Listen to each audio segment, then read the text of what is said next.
Mga kababayan, Marcos tops latest survey, Duterte approval rating slips, bumulusok 57% sabi sa report ng sa survey ng RPMD. In contrast, the House of Representatives maintained a 51% satisfaction ratings and 52% trust ratings during the same period. Sabi ng DOJ, ang warrant of arrest pati yung Solgen, sabi ng Solgen sa Supreme Court, reject Fugitive De La Rosa's bid to block ICC warrant.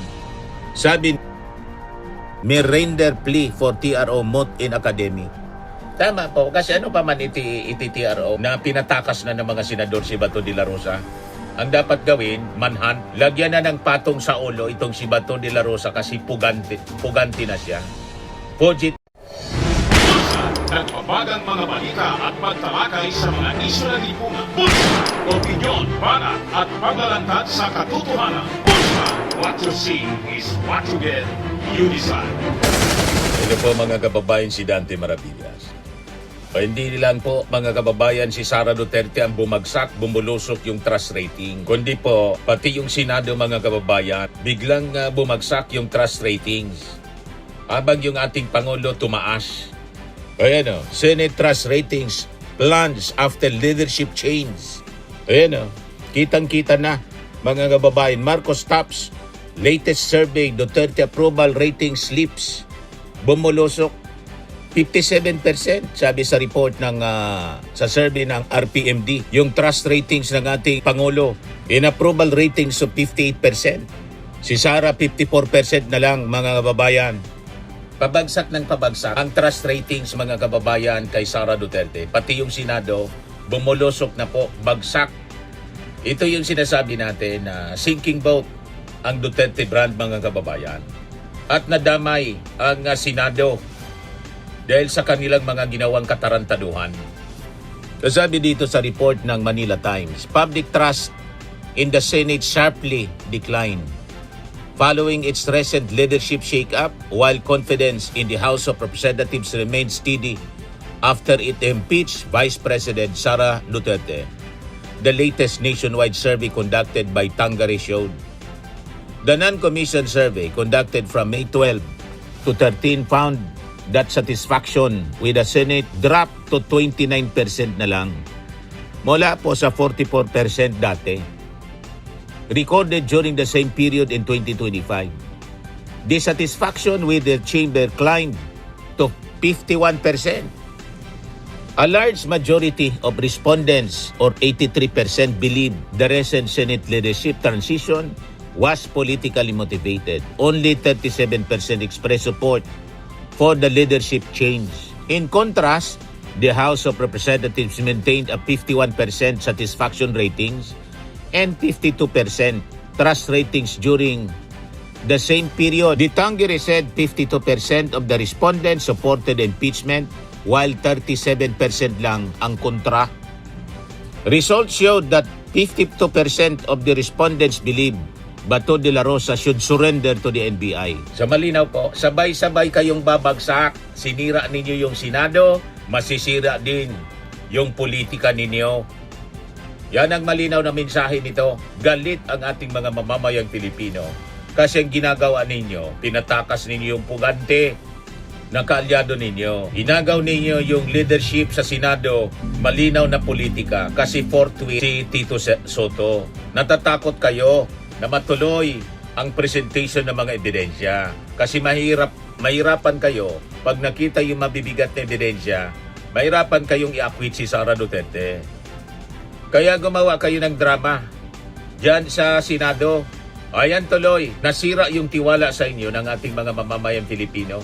Yun ang malinaw. Valid, sabi ng DOJ, ang warrant of arrest pati yung Solgen. Sabi ng Solgen sa Supreme Court, reject Fugitive De La Rosa's bid to block ICC warrant. Sabi Solgen Darlene Berberabip sa kanyang sinadmit na comment sa TRO petition ni Bato de la Rosa, the law was never intended to provide an excuse for evasion, nor to become a weapon wielded only by those with power.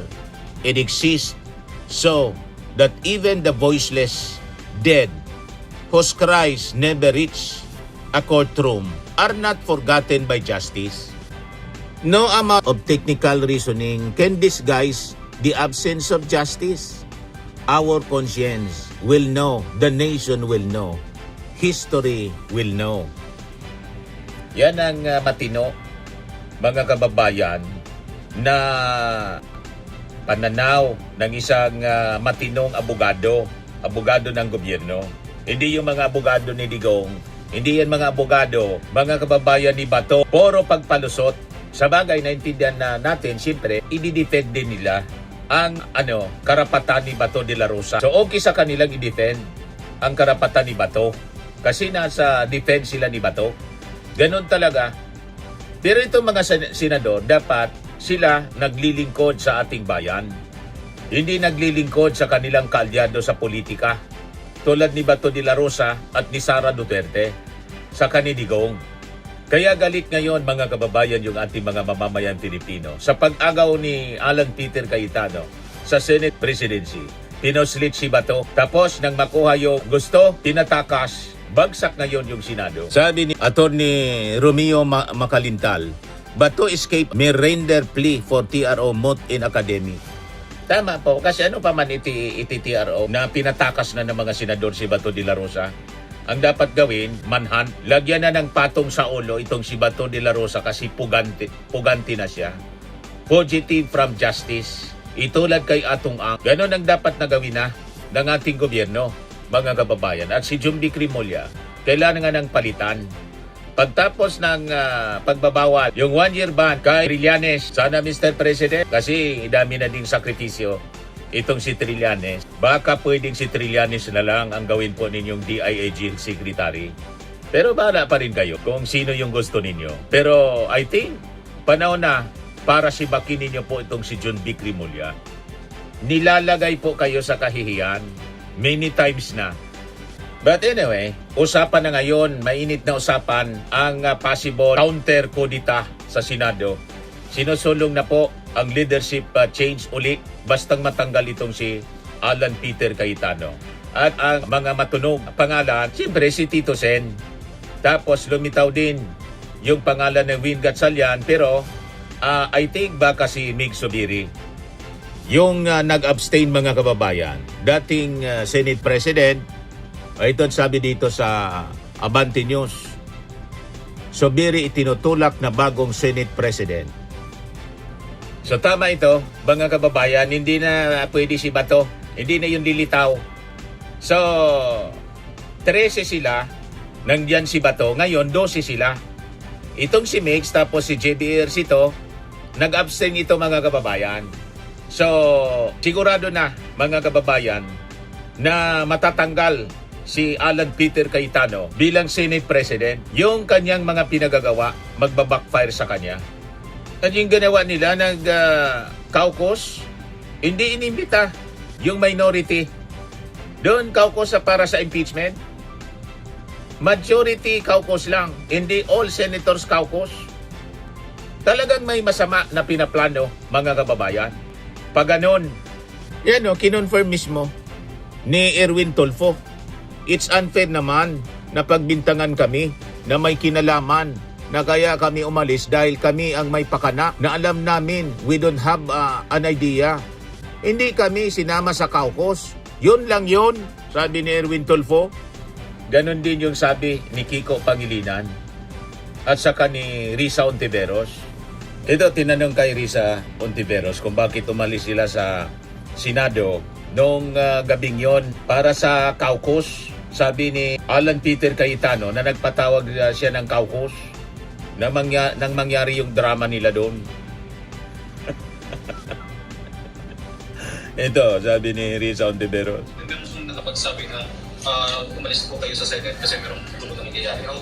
SK Cayetano Senate legislative. Sinabi ni Senate President yan? Na meron daw Sinungaling eh. Sige, pagtunayan niya. Ulitin ko yung sinabi ko sa simula na tinapos naming 5 at hindi siya kabilang doon at preside si Senator Loren. Tinapos naming 5, ni Senator Kiko, Sherwin, Jinggoy, Loren at ako yung session hanggang ma-adjourn siya. Past 6 something. wala sila sa session. Earlier nandun sila, siya yung nagpe-preside earlier. Pero nung nag-adjourn, kami lang 5.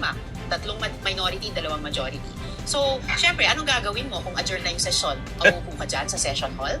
So, syempre, umakyat ako sa office ko, nagligpit ng mga gamit, umalis, papuntang NAIA para lumipad dito kagabi, last flight, para sa conference ngayong araw. Yung kanyang klaseng panginitig, that's beneath a Senate President. That's what I can say. Mahilig po gumagawa ng kwento itong si Alan Peter Cayetano. Napakasinungaling. Kita ninyo? Kaya huwag tayong maniniwala sa mga kwento nila. Pag DDS senators po, sinungaling. Yan ang totoo niyan. Ito mga DDS senators. Tingnan natin nga yung background ng mga DDS senators, mga kababayan, na hero para sa mga DDS. Ayan si Robin Padilla, convicted of illegal possession of firearm in 1990s and served 4 years in prison. Later, binigyan ng absolute pardon ni Digong, thus restoring his political rights. Kaya ito naging senador at loyal. Kahit sunugin daw siya, mangangamoy Duterte siya. Tapos pinapaniwala tayo na magiging impartial daw siya bilang senator judge. Sabi ko nga, dapat siguro may magmosyon, mga kababayan, sa mga minority senators ngayon na malamang maging majority, na itong mga talagang hayagan ang kanilang mga biases, mag-inhibit na lang na mag-participate dyan sa Senado. Isa pang hero, yung kapwa ko Bicolano, si Cheese, has been mentioned in relation to flood control project scandal, admitting to receiving 30 million for campaign contribution from Loren Lubiano, contractor. At kakasuhan na ngayon, mga kababayan, in relation po doon sa flood control scandal. Namumuro na si Cheese.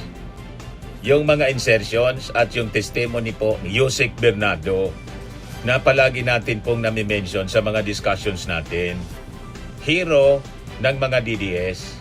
Post pala po ito ni Joylyn Channel 4 hours ago para may attribute natin ito sa kanya. Si Mark Villar, former DPWH Secretary Mark Villar, has faced scrutiny over implementation and oversight of flood control projects. Alongside Camille is also tied to his family's criminal complaint against market manipulation. Kinasuhan sila ng SEC, insider trading and misleading disclosures. Yan ang mga hero ng mga DDS. Ito pa si Bongo. As Duterte's longtime ally faced political scrutiny over policy decisions during the war on drugs. Ang sabi ni Trillanes, susunod na daw ito kay Bato de la Rosa kasi palabas na rin yung ICC warrant. In 2018, accused of corruption and intervening in the Philippine Navy frigate acquisition, allegedly favoring a specific supplier. Under scrutiny din yung kanya company ng kanyang tatay na kumorner, mga kababayan, ng mga flood control projects during the time of Digong. Kaya hero ng mga DDS. Ito si Alan Peter Cayetano na palaging nagko-quote ng bersikulo. In 2019, he faced allegations of corruption and received criticism over the 2019 SEA Games after the government approved a 6 billion budget amid still unfinished facilities. Faced scrutiny over unexplained wealth, with Cayetano notably donating 71.3 million to Rodrigo Duterte presidential campaign despite declaring only 23.6 million in net worth. Panagits na ninyo, ito mga senador ni Digong.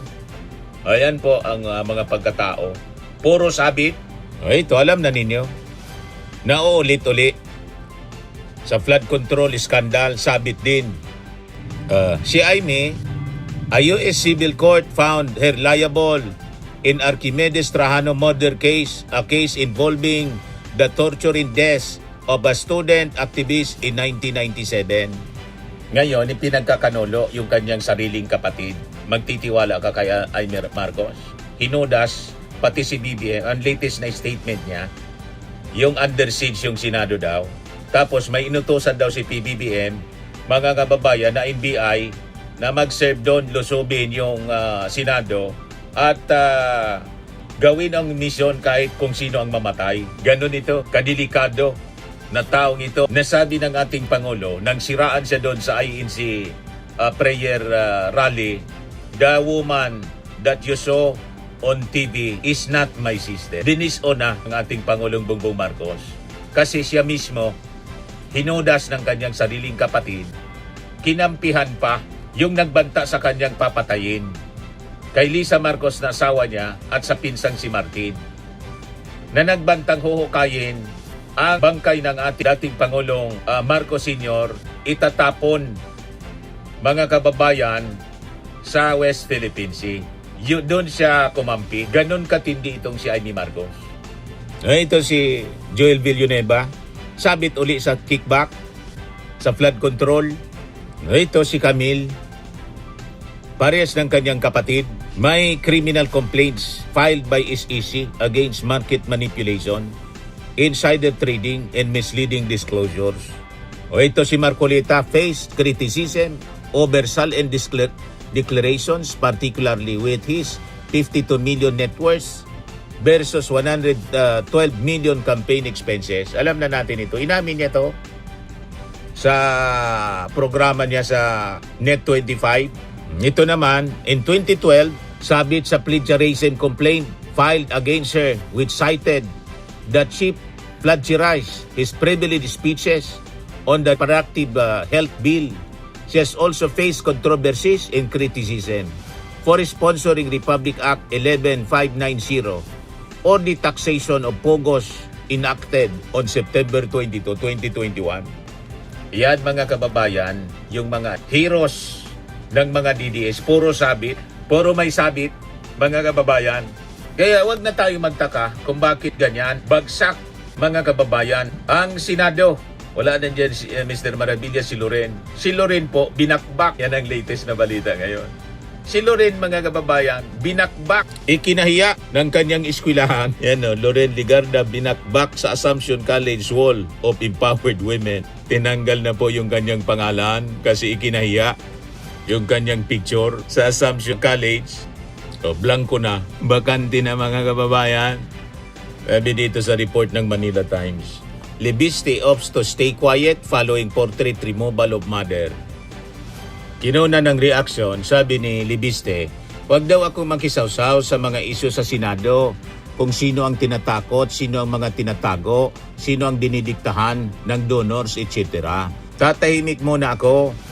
Ligarda's portrait was removed on Friday by the Assumption College Student Council, stressing that she no longer reflects the values that Assumption upholds. Recognition within our institution must reflect not only achievement, but also character, responsibility, and moral courage. Thus, sir, ikinahiya ng kanyang eskwelahan, Assumption College, binakbak na siya. Kita ninyo? At ang Senado pabagsak ng pabagsak. Kasi po, binaboy nitong mga Duterte senators. Binaboy nila yung Senado. The last bastion of democracy. Gone with the days, mga kababayan, na ang Senado kapita-pitagan during the time of Jokno, during the time of Salonga, during the time of Rocco. Wala na yon. The time of Tamano, the time of Arturo Tolentino, wala na. Pinaglipasan na po na panahon. Ang nandyan, puro mga sabit po sa korupsyon at yung dalawa, crimes against humanity. Pininutiksyonan pa nitong mga senador na hindi po interes ng bayan ang pinaglalaban, kundi interes ng isang pamilya. Interes ni Sara, interes ni Digong, interes ni Bato. Pinatakas si Bato, kaya obstruction of justice ang kakaharapin nila. Una, si Alan Peter Cayetano, tapos si Robin Padilla na sumama sa... Siya mismo yung sumama para makataka si, tinataka si Bato de la Rosa. Under strict investigation sila, under investigation ng NBI, DOJ, Ombudsman, mga kababayan. Swimming and lifting cream, pinapahid po sa mga pulses in affected area. Mainam po sa paninigas ng mga kaso-kasuan. Ito naman po, Automax Radiant Serum. Sa mukha naman yung application. Anti-aging po siya. You will look 10 years younger than your age. Sa mga cancer patients naman po, baka lang gusto ninyo itong itry. Neng siya red mixed fruit drink. Hindi mo po siya gamot, food supplement siya. Kaya lang, gawa siya mga kababayan sa goji berry. Yung goji berry may anti-cancer properties. O ngayon, yung mga inquiries ninyo, dumiritso na lang kayo sa aming messenger sa Facebook para masagot namin agad. Ayos pa? Ayos na ayos niya, Mr. Maravilla. Sa mga nagana po ng malinis and spacious fitness gym, pumunta lang po kayo sa aming Colossal Fitness Gym. May Grab car rental din po kami. But anyway, ito po pala yung aming bagong product na binibenta online. I am worldwide amazing pure organic barley powdered drink mix from Australia. Negosyo to ng aking anak na architect entrepreneur Riz Maravillas. Ayan po. Kontakin na lang po ninyo siya, Riz Maravillas on Facebook. Ang mga health benefits niya, boost immunity, improves digestion, enhance energy levels, packed with antioxidants, prevent cancer. Ito naman po yung bago naming product na binibenta online. Eye Glow Serum, whitening po siya. Tingnan ninyo yung epekto sa aking anak na architect before and now. Yung mga inquiries po ninyo, dumiretso na lang kayo sa kanyang Facebook account, Riz Maravillas.